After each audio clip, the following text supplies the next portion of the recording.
Hello friends, welcome back. ഇന്നത്തെ നമ്മുടെ recipe മുട്ട ബജിയാണ് കേട്ടോ. തേങ്ങാ ചമ്മന്തിയൊക്കെ ഫില്ലിംഗ് ആക്കി വെച്ചിട്ട് നല്ല സൂപ്പർ ടേസ്റ്റിൽ ഉണ്ടാക്കിയെടുത്ത മുട്ട ബജിൻ്റെ റെസിപ്പിയാണ് ഇന്ന് കാണിക്കാൻ പോകുന്നത്.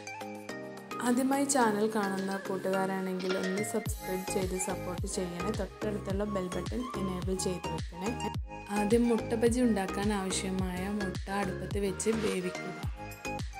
പിന്നെ ഇതിലേക്ക് ഫില്ലിങ്ങിനായിട്ട് ചമ്മന്തിയാണ് ഉണ്ടാക്കുന്നത്. അപ്പോൾ ഒരു മിക്സിയുടെ ജാറിലോട്ട് തേങ്ങ, ചീനമുളക്, പുതിന, മല്ലിയില, കുറച്ച് ഉപ്പ് എന്നിവ ഒന്ന് ക്രഷ് ചെയ്ത് വെക്കുക.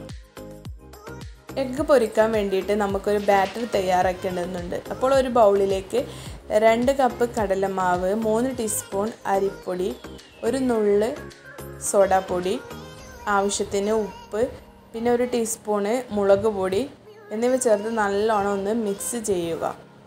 അതിനുശേഷം ഇതിലേക്ക് കുറേശ്ശെ വെള്ളം ചേർത്തിട്ട് ഒരു തിക്ക് ബാറ്ററാക്കി എടുക്കുക. മുട്ട ബജിക്ക് നിറം നൽകാൻ വേണ്ടിയിട്ട് ഫുഡ് കളർ ചേർക്കേണ്ട ആവശ്യമില്ല കേട്ടോ. നമ്മളുടെ വീട്ടിലുള്ള മുളക് പൊടിയോ അല്ലെങ്കിൽ കാശ്മീരി ചില്ലി പൗഡറോ ചേർത്താൽ മതിയാകും.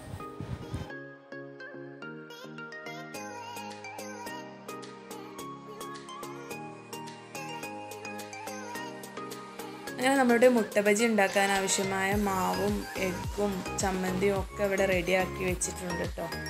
പിന്നെ മുട്ടയിൽ നിന്ന് അതിൻ്റെ മഞ്ഞ ഭാഗം ഈ ചമ്മന്തിയിലേക്ക് ചേർത്തിട്ട് നല്ലോണം ഒന്ന് മിക്സ് ചെയ്യുക. പിന്നെ ഇതേപോലെ എഗ്ഗിൻ്റെ ഒരു പീസ് എടുത്തിട്ട് അതിൻ്റെ മുകളിൽ 1 ടീസ്പൂൺ ചമ്മന്തി വെച്ചിട്ട് നമ്മൾ തയ്യാറാക്കിയ ബാറ്ററിൽ ഒന്ന് ഡിപ്പ് ചെയ്തിട്ട് ചൂടായ ഓയിലിൽ ഇട്ടിട്ടൊന്ന് ഫ്രൈ ചെയ്തെടുക്കുക. ഒരു ഗോൾഡൻ ബ്രൗൺ കളർ ആവുന്നത് വരെ ഒന്ന് ഫ്രൈ ചെയ്തെടുത്താൽ മതിയാവും.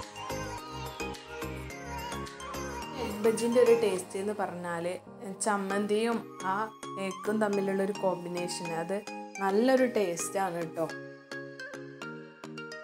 അപ്പോൾ എഗ് ബജി ഉണ്ടാക്കാൻ ആഗ്രഹിക്കുന്നുണ്ടെങ്കിൽ ഇതേപോലെ ഒന്ന് ട്രൈ ചെയ്ത് നോക്കണേ.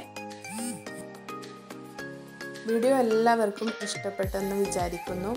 ഇനി പുതിയൊരു വീഡിയോയുമായി വീണ്ടും കാണാം. Thank you.